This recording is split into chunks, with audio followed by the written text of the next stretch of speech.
បាទជំរាបសួរបងប្អូនដែលជាម្ចាស់ស្វាគមន៍អគ្គិសនីក៏ដូចជាអគ្គិសនីកម្ពុជាឬក៏ម្ចាស់ជីវកម្ម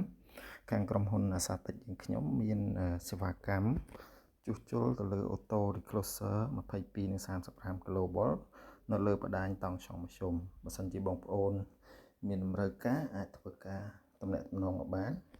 ខាងក្រុមហ៊ុនយើងខ្ញុំនឹងធ្វើការប្រឹក្សានិងដោះស្រាយបញ្ហាជូនបងប្អូនគ្រប់តម្រូវការសូមអរគុណនិងជម្រាបលា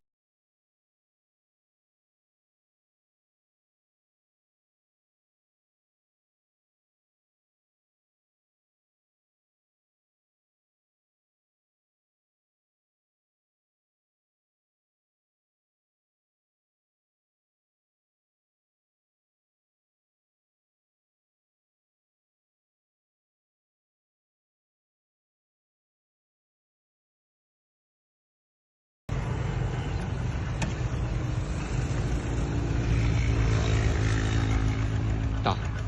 បានម៉ូលនេះមកកាត់ចុកខ្សែតុបដ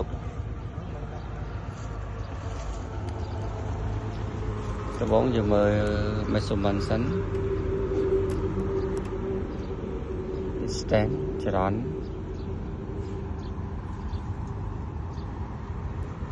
តង់ចំគ្រប់ទាំងអស់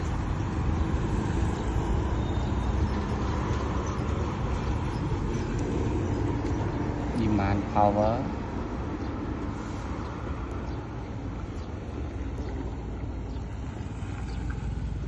demand ampere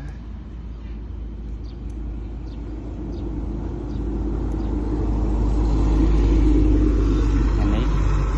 AC បាត់រីអត់ដោតទេអត់មានទេអូតែយើងអត់បាត់រីទេនៅយើងសាកចំហមួយ